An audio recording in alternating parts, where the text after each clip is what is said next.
Guys, happy Thursday. This is attempt number 4. The first time a call came through and the sound was lost, and the second time the sound was just not there. Then the third time I didn't have the confirmation I needed to make sure that the sound is working. So here is attempt number 4 for chapter 2 of boundaries. I am waiting on the yes, you can hear me before I dive into this message again. And y'all, I'm just going to say that this is definitely something that I feel there is an attack, because the devil don't want y'all to know what a boundary looks like, and God is giving this to the persistent person to make sure that you are going to know. So, like I mentioned before, my goodness, I sound like a broken record, I feel, that the Spanish prayer journals are done. They're going to be printed out by this week. By the end of this month, I will have that, along with an English and Spanish version of a surprise product that I created for you guys.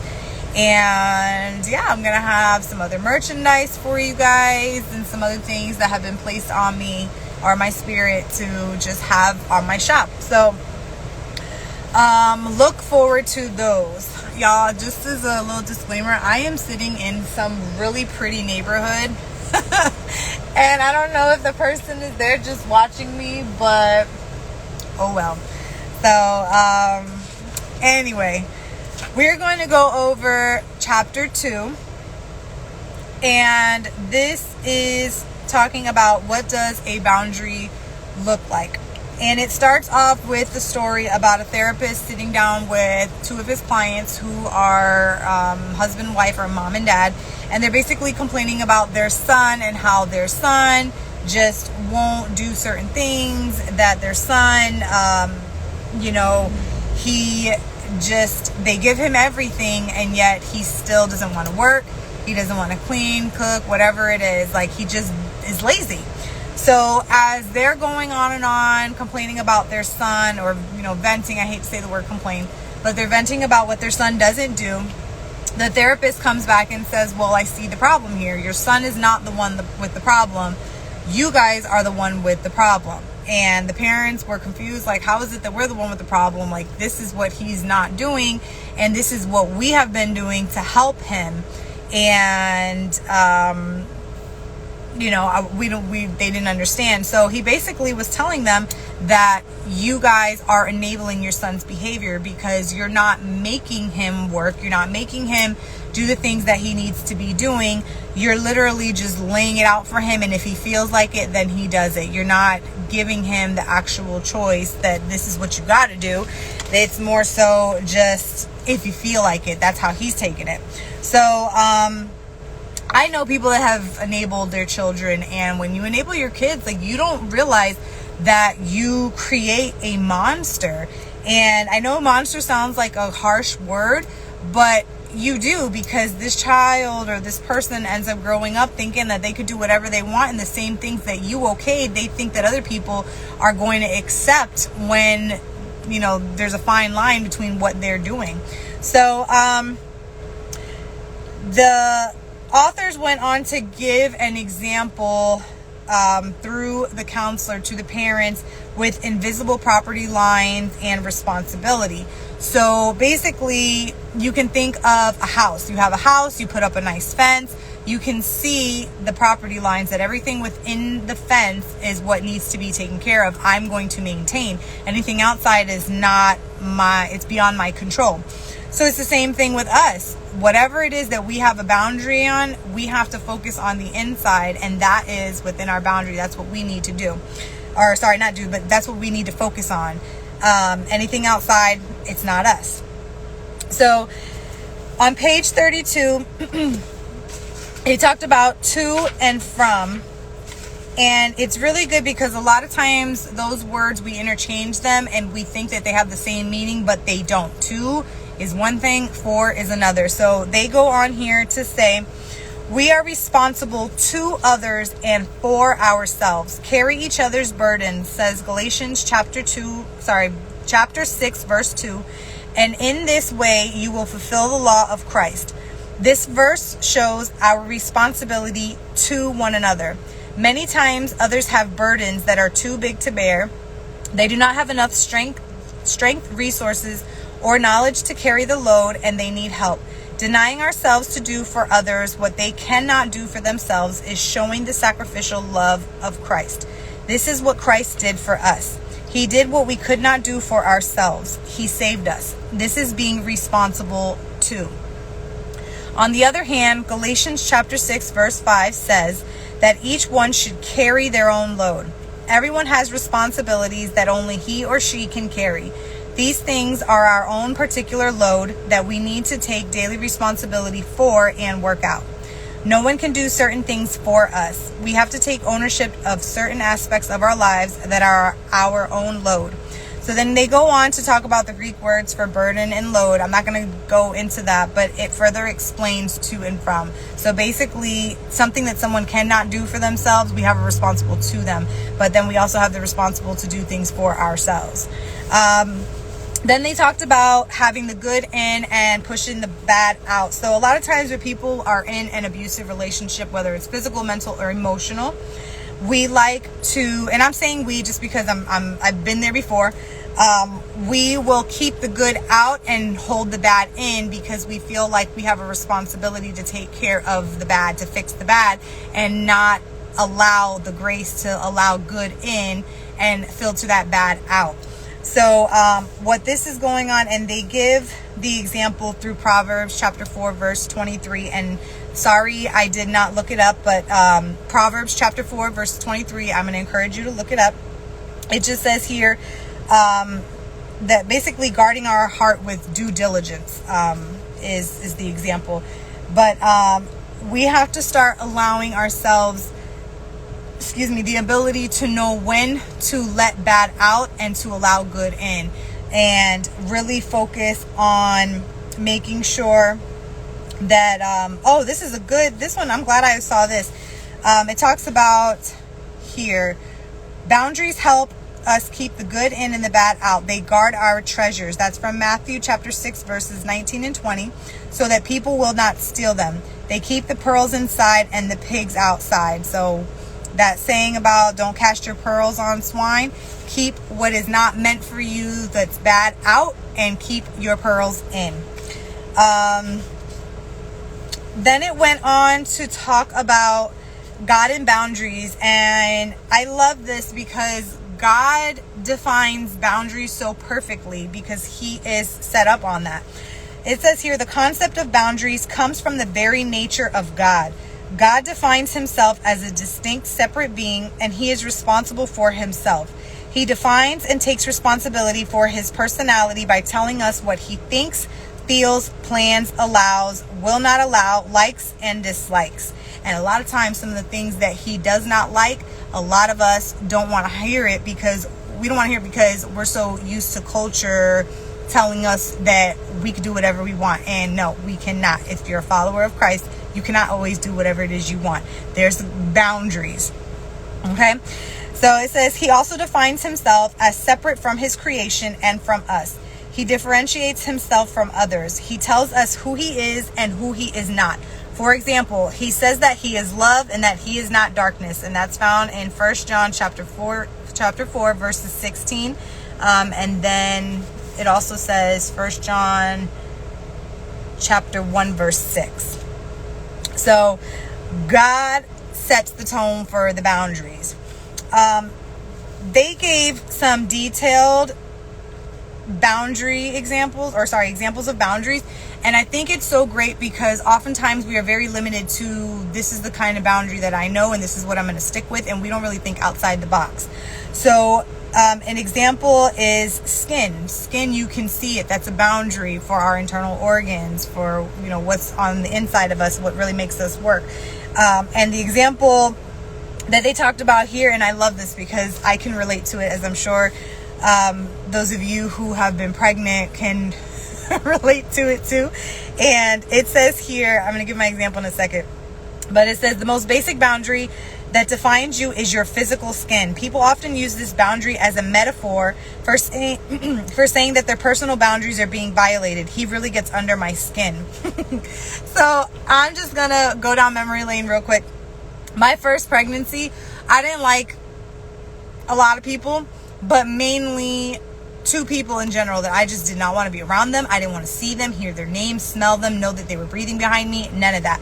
I was very much this person, their very existence is getting under my skin. And I know it's so mean, but the hormones are a different thing. And even to this day, I still don't like that person. But I'm different about it. I pray for this person. I wish them nothing but the best. But still, that person gets under my skin. That's a boundary. Now I've changed it to, I don't care for the person. I wish them well. I'm not allowing them to get under my skin. So there's a shift there. So I will say kudos to me for the growth. Then the next example they gave were words. And we've talked about this before, and I think that this is going to be something that comes up a lot more, is talking about words, that words are a boundary. And it's probably one of the most undermined boundaries there is, because a lot of times we think that, oh, well, they should know that I don't like this, or this person should just figure it out for themselves. Well, newsflash, none of us are mind readers. And if we are, then you got to talk to God about that. That's a whole other story. But we have to open our mouth and vocalize the things that we do not like, things that we are or are not willing to accept, because we have to make sure that we are protected and that we are respectful to others, because sometimes people may do something and cross a boundary line and not be intentional at wanting to hurt you. It's just that they don't know what your boundaries are, and they're just being they're going with their own I don't want to say intuition, that's a hard one. They're just going with the flow and not knowing that it's overstepping a boundary. So open your mouth, say what your boundaries are. No is a popular word. A lot of people, oh, I'm not doing this, I'm not going to do that, but be specific. No, I do not want to answer my phone call past 9 o'clock at night. Nothing good happens after 9, or if you remember, minutes weren't free till 9. So put that same boundary on, even though that we've got, free calling throughout the day. Figure out what it is that you want to say no to, that I'm not going to accept this behavior, or I will not tolerate this in my house, or yes, I would like more of this and incorporated in my life, or yes, I do want to do this more for my children. There's boundaries, so start defining them. Use your mouth, use your words. The next one it talked about was truth, and this one I'm gonna say, before I got baptized, I was a lukewarm Christian. And if you read Revelations, I think it's 3:16, where it talks about lukewarm, you have to be hot or cold. I was a lukewarm Christian. I believed in him, but I was still doing my own thing, because I've got free will. I'm going to do whatever I want. God knows he created me this way. Newsflash, it doesn't work like that.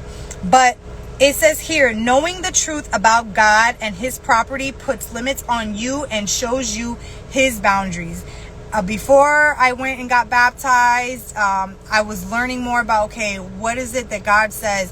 What is it that he wants me to do career-wise, family-wise, in the community, friend-wise, being a daughter? What does he want me to do that is true, that is righteous? Because before I was just going with the flow. Okay, I heard a pastor talk about this, and I'm thinking that, okay, yeah, I can just apply it this way, but not fully knowing what is the deep truth behind it. And the more that I soak myself in his presence, the more I soak myself in his word, and really just read more than just the verse itself, try to figure out, okay, what does this verse mean in entirety, talk to others about it, and just got in a community where I'm talking with other like-minded people who are hungry for the word, hungry to know the truth about God. That's when I really started to figure out, okay, God does not want me to do this. God doesn't want me to do that. And there's things that I'm going to say right now, even with music selections. If you know me, I absolutely love R&B. That is my heart and soul. I love it, especially like 70s, 80s R&Bs. I'm an old school girl. And seeing certain symbolisms and learning what the all-seeing eye means and all that other stuff, like I started to know that, okay, these are the things that God no longer wants me listening to. And it's not every artist out there, but it's the ones that he's shown me that there was a hidden agenda behind this song. Really listen to the lyrics, look at the imagery and what they were wearing and what they put on their CD covers, so that it lets you know who really created that music. So that's just one thing when it comes to talk about the truth. And I didn't mean to go off on a rant like that, but when you start to see, okay, this is the truth about God's word, you're not going to cross those lines like how you used to. You're going to know it's going to be like that fence where you see the fence and, okay, you stop. You're not going to walk into the fence. If you have to go out, obviously you open, through a gate. But that's besides the point, that there's a boundary for a reason. Another one they talked about was geographical distance. And this is coming to mind because I had lunch with my cousin yesterday, and I hadn't been to her house in years. And it's funny because she was telling me about this guy that she had dated and how he was just this, she couldn't say no to him. Like, she had no boundaries with this man, and how she literally had to move out of the state to get away from him. So when I think about geographical distance, I mean, that is definitely a great example. I mean, for some of us, it may seem extreme, but the fact that that I can't even be in the same state as this person because I don't know how to say no, I thought it was funny. But at the same time, it's good because you're you're giving yourself the grace needed to really just define your boundaries, no matter how extreme it may seem to others. She was like, no, I'm not even going to be seen in the same state as you. I love her. God bless you. So the next one is time. And time is the one constant that we never get back. That clock is always, seriously, good for her, because I would like to move out of the state, but for some reasons I just can't. Anyway, but I do love Florida. So anyway, time is the one constant that we do not get back. So here it says, taking time off from a person or a project can be a way of regaining ownership over some out of control aspect of your life where boundaries need to be set. So think about with whatever situation it is that you're going through, where I need some time for some clarity so I can really think things through, so that I can make sure that I go about this the right way and that I'm not going out there acting crazy. There's times where I will just say, even as a mom, so I'm very close with my mom. There's times where she really drives me crazy because I'm her in the younger version. I just look like my dad with her nose. But I literally need some time away from my mom because we are... I'm done with you. Anyway, I will tell the Windermere story when the time is right, guys. So bear with me. But a lot of times I need some space for my mom, because if I'm trying to figure things out, the way that she tells me to handle the situation, or her advice, is how the old Jessica would really do it. And I'm trying not to do those things the same way. So I'm trying to create that boundary that, no, Ma, I love you and I know you got my best interest at heart, but I'm not going about things this way. So I need to take some time away from you so that I can figure things out my way and then revisit it once the situation is handled. So taking some time away is a good thing. Here it talked about emotional distance. Emotional distance is a temporary boundary to give your heart the space it needs to be safe. It is never a permanent way of living. People who have been in abusive relationships need to find a safe place to begin to thaw out emotionally. So I will say this, emotional distance. You guys know that I was married. When we separated, I didn't want to see this man. I didn't want to look at him. Everything about him that I used to love, I wanted nothing to do with him. I don't like you right now. Emotionally, you're hurting me. I guess in some way I'm hurting you. I can't be near you. So that emotional distance to where it was, I'm deleting you off all social media while we were still married, right? Deleting you off of social media. I'm changing your name in my phone from your name to soon to be ex or clown or whatever nonsense it was that I was changing his name to and changing his profile picture, because I was that mad. It was ridiculous, y'all.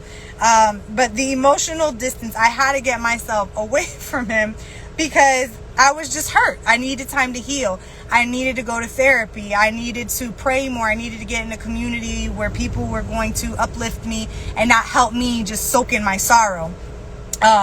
So a lot of times we find ourselves in situations where we really need to make sure that we give ourselves some emotional distance too. And that's one that we don't really pay attention to because we think, I'm good. It's okay to admit that you're hurting emotionally. It's okay to say that your feelings hurt, because if you don't admit to it, you're going to suppress it. And then when you least expect it, somebody's going to say a trigger word, or there's going to be a trigger song, trigger situation that's going to explode all of those emotions that you've been suppressing that you really need to work through. Not get over, work through. So another example they gave here was other people. And a boundary can look like the people that you're surrounding yourself with, the people that you're talking to about a situation. Like, how many of us know, I can't talk to this person about that because this is the advice they're going to give me. They're going to give me the advice of the 21-year-old Jessica that was at the club taking shots and doing that, versus a more mature, responsible, I got bills to pay, I got a car note, my kids are in daycare, I need responsible answers and feedback. So it's good to have other people when you're creating boundaries, because they can give you an outside view. They can give you a different perspective and new input, new teaching. So I will say, one of my mentors, the woman who baptized me, her name is Nadine. Hi, Nadine. I love you. You are a beautiful soul. You know that. I call her my Elijah, and I'm her Elisha. So if you don't know that story in the Bible, I would really strongly suggest that you read it, Elijah and Elisha. That is our relationship.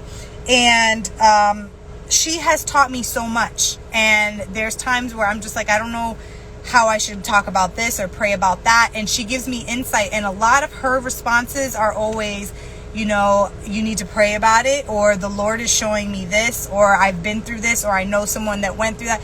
Like, it's always something sound in the word. It's always rooted in God.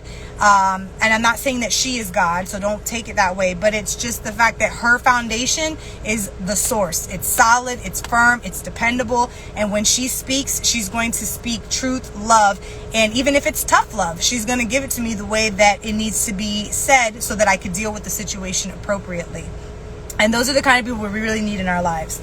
So then the next one, it talks about boundaries are consequences. And this is usually something that we don't like, but it will happen. So consequences. The example they gave was trespassing on other people's property carries consequences. The no trespassing sign usually carry a threat of prosecution if someone oversteps the boundaries. The Bible teaches this principle over and over, saying that if we walk one way, this will happen. And then if we walk another way, something else will happen.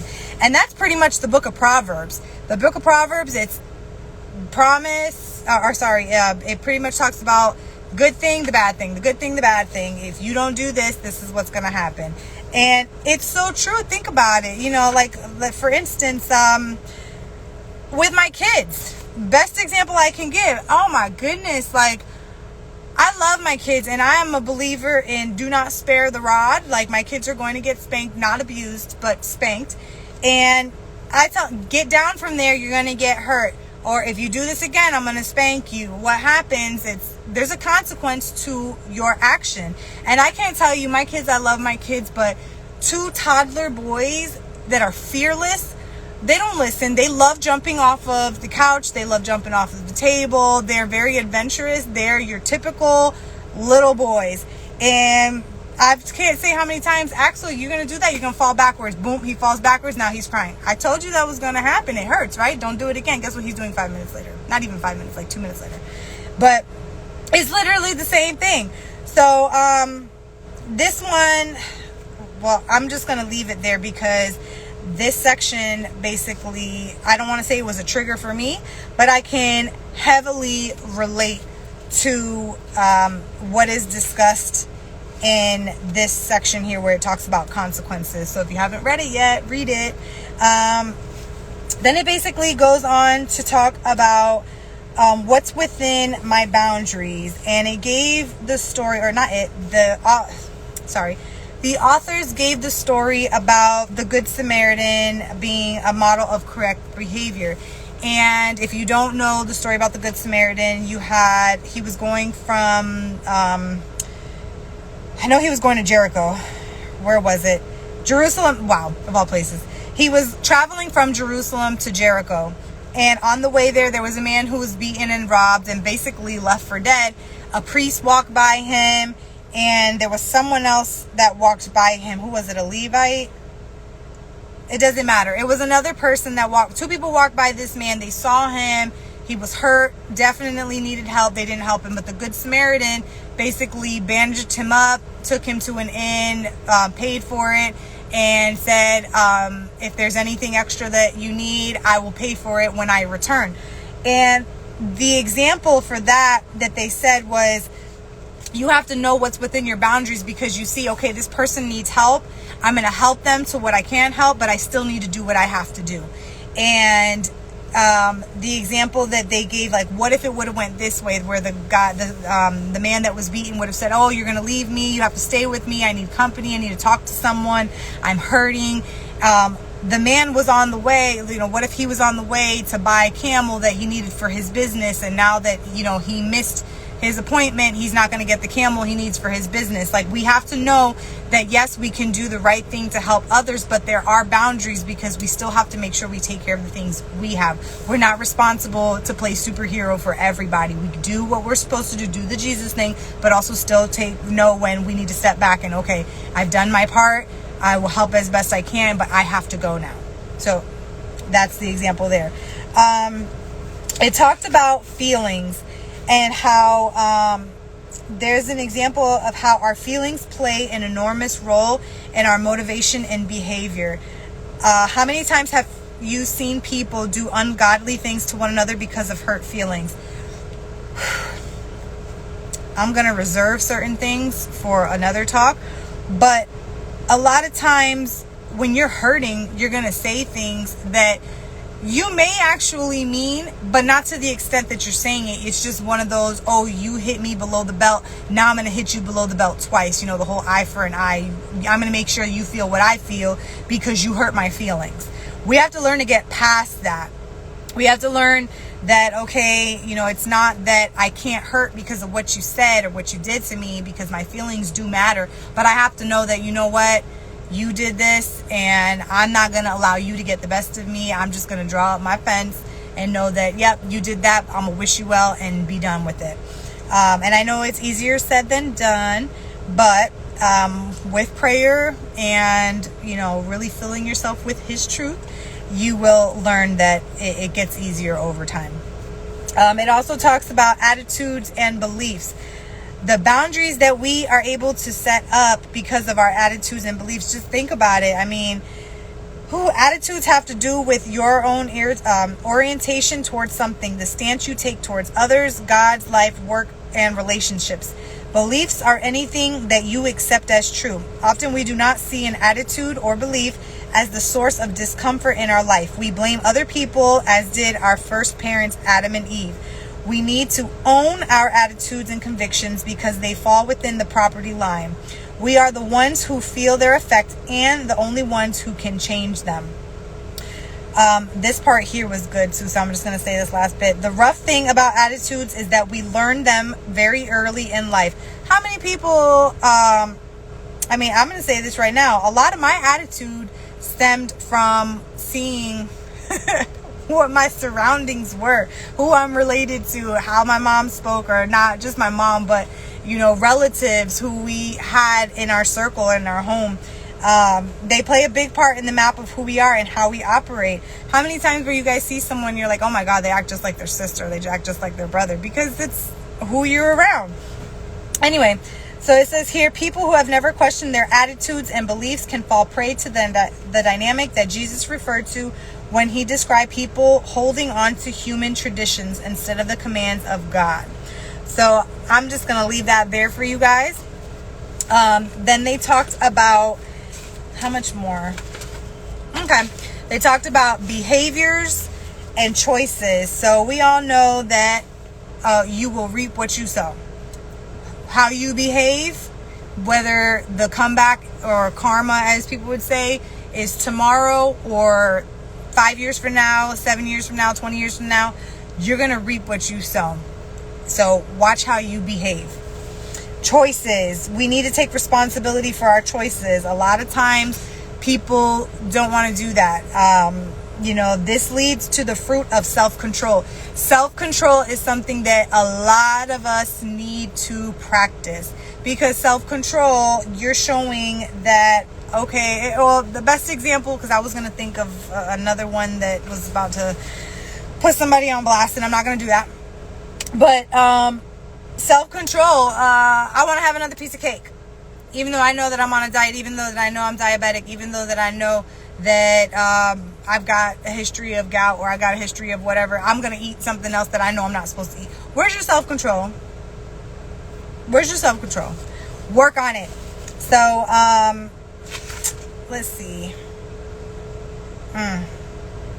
There's a lot of scripture that talks about self-control, and I'm just going to read some of them to you. So if you are listening, or you want to go back and see more things about self-control because you feel like, oh no, just free will, no. Galatians chapter 5, verse 23. 2 Corinthians chapter 9, verse 7. I don't know what that is, because I think that's a typo. But Joshua chapter 24, verse 15. Oh, and that's a good one, because it talks about make a choice. Who are you going to serve? Choose today who you're going to serve. So there are so many examples in the Bible where it talks about you have to have some kind of self-control. You have to have some sort of boundary where this is what I'm going to do, this is what I'm not going to do. They talk about values. What we value is what we love and assign importance to. So a big thing that stuck out to me in that section was people's opinions over God's.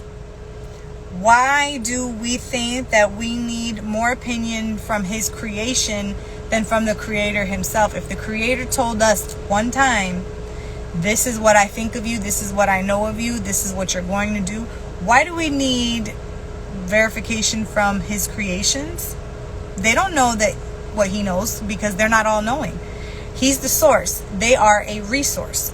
So make sure that you know where to place your true value in the word that he tells you over other people's opinions. The comments that people write, none of that matters. If God said one thing and what somebody else says is opposite of what he said, then you know whose truth you need to focus on. It talked about limits, and I wrote here that I wanted to read all of the paragraphs to you, because limits are a huge thing. It says here, 2 aspects of limits stand out when it comes to creating better boundaries. The first is setting limits on others. This is the component that we must often hear when we talk about the boundaries. In reality, setting limits on others is a misnomer. Please forgive me, because for some reason I'm reading misdemeanor. I don't know why. We can't do that. What we can do is set limits on our own exposure to people who are behaving poorly. We can't change them and make them behave right. I'm going to read that again for the peanut gallery. What we can do is set limits on our own exposure to people who are behaving poorly. We can't change them or make them behave right. There's one person in mind that's coming that I really pray that you see this and you let that sink in. Anyway, I love you. It's coming from love. Our model is God. He does not really set limits on people to make them behave. God sets standards, but he lets people be who they are and then separates himself from them when they misbehave, saying, in effect, you can be that way if you choose, but you cannot come into my house. Heaven is a place for the repentant, and all are welcome. So this is where free will comes into place. If you're not too familiar with free will, he's not going to make you do anything that you do not choose to do. He's going to show you that this is what I expect, this is what I want. Whether you do it or not, that's your choice. So then it says here, but God limits his exposure to evil, unrepentant people, as should we. Scripture is full of admonitions, forgive me if I said that wrong, to separate ourselves from people who act in destructive ways. And the examples were from Matthew chapter 18, verses 15 and 17, and 1 Corinthians chapter 5, 9 through 13. We are not being unloving. Separating ourselves protects love because we are taking a stand against things that destroy love. The other aspect of limits that is helpful when talking about boundaries is setting our own internal limits. We need to have spaces inside ourselves where we can have a feeling, an impulse, or a desire without acting it out. We need self-control without repression. So again, one of the fruits of the Spirit is self-control. We need to be able to say no to ourselves. This includes both our destructive desires and some good ones that are not wise to pursue at a given time. Internal structure is a very important component of boundaries and identity, as well as ownership, responsibility, and self-control. And again, when I read this, I felt like God was staring me from the side because I didn't want to make eye contact, telling me, you don't need to go shopping, get off that app. So all you Amazon people, in my case, it's always Shein. Self-control, guys, self-control. Then he talked about resources and gifts, setting boundaries within the resources you have and the gifts that you have. And the story he gave was about the master who instructed a portion of his wealth to 3 servants. So if you've read the story, then you already know. If you haven't, I'm not going to go into crazy detail, but it talks about, I think this was in Matthew chapter 25. So read the whole thing. It's towards the end, the outcome, but read Matthew 25. And it talks about the master gave a portion to each and basically wanted them to show what they can do with, I'm giving you a gift, show me how you are going to utilize it. So it's the same thing. God ordained responsibility for ownership and stewardship of our resources. So although the example is of money, it applies to internal talents and gifts. Our talents are clearly within our boundaries and are our responsibility, yet taking ownership of them is often frightening and always risky. So a lot of times, like with the gifts and things that you're given, it can be a scary thing to know that, okay, I have to do this, or how can I go about doing that when you don't know the full result. Starting a business could be a scary risk, but if you know that you're meant to be in that territory or working within that, I can't think of the word, but if you're meant to be a business owner, you know that there are risks with it. And yes, it can be scary, but if God is showing you your gifts and the resources that you have for it, be responsible with what has been given to you so that you can do better with it. Another one, there's 3 more. Guys, when I tell you that this chapter was really filled with the examples, because we don't think past just a little bit of boundaries that we know. Our thoughts are a huge boundary. So to kind of, wow, I feel like I've been talking forever, but like I said, this is my 4th attempt at this live. So our thoughts, we have to have boundaries with things that we are thinking. And it's just like the saying, no, that's not the right saying, but just affirmations. If you speak positivity, you're going to think it, you're going to act on it, you're going to see it. What you put out there is what you receive. It starts in here. So we must own our own thoughts. We must grow in knowledge and expand our minds. And we must clarify distorted thinking. So I'm not going to read those whole things, but again, with our thoughts, we must own our own thoughts. We must grow in knowledge and expand our minds, and we must clarify distorted thinking. And that, a lot of it goes back to God's word, his truth, to know what it is that you're thinking. Is it of God or is it not of God? And how do you get that out of your mind so that you can focus on creating a positive, I can't even think of the word, but a positive mind for yourself. So the last 2 that this chapter talked about were desires and love. So with desires, God wants us to desire things because he wants to give us more than what we ask for. He wants to bless us.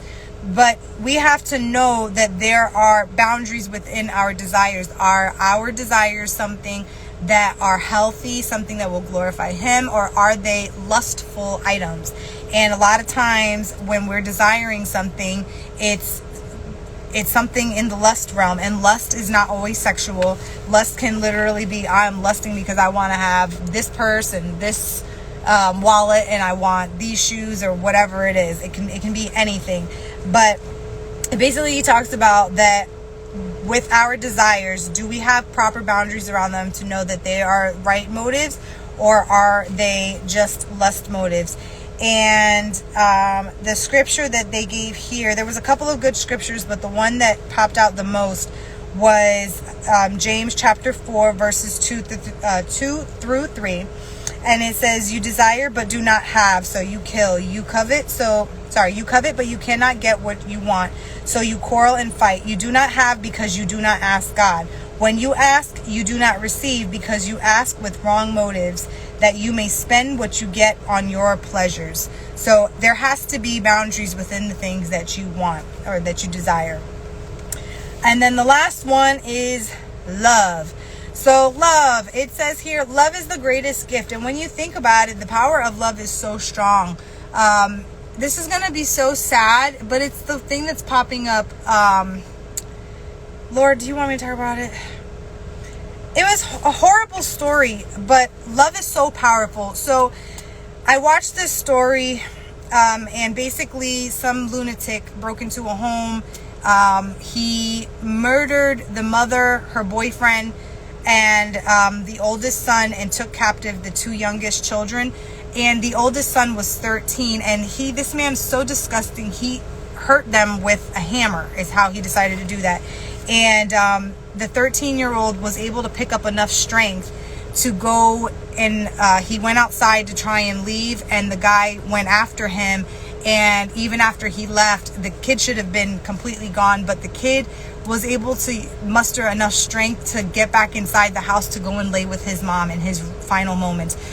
And I just think, I don't know why that came up, but just that power of love. How many of you can really think that, you know, you would be in a situation like, I pray that nobody is ever in a situation like that, but just the fact that he loved his mom so much and he wanted to feel that love, and he, in his last moments, went to go and lay next to her. Forgive me, I don't know why, but it just popped up in my head. But think about it, love, you know, do we have boundaries with love in our lives, boundaries for our children? I'm going to tell you right now, my kids, I love my kids to death, but when they start doing the cutest little things after they've been little terrors all day, it's like, I just want to hug them, I just want to kiss them, I just want to watch their little eyelashes. That I love my kids, but you know, we have to know that there are boundaries, because it's probably more than likely just going to be chapter 3 that we talk about. And then hopefully by that time I will have the prayer journal in Spanish in my hand, so you guys can take a look at that. I mean, it's the same thing, but it's different because it's a different language, and I'm excited because I don't speak Spanish, so I'm really excited about that. And hopefully by that time I'll also have the surprise gift. If not, it'll be released before the end of May. That is my goal. I'm excited to share some of the things that I have been asked to do, and as much as I like to talk and I like to share things, this is one that God is just kind of like, get it in hand and then you can show it to people. So I am being obedient. So I love you guys. I pray that you have a blessed day. I hope that this information helped you. I know that it was very lengthy, so if you watched the whole thing, kudos to you. I am going to get on with my day. I pray you guys have a blessed day. I love you. God bless you. If you have any questions, you're welcome to comment underneath here, or you're welcome to send me a message. So take care of yourself, guys, and until next time, take care. I said that already. Bye.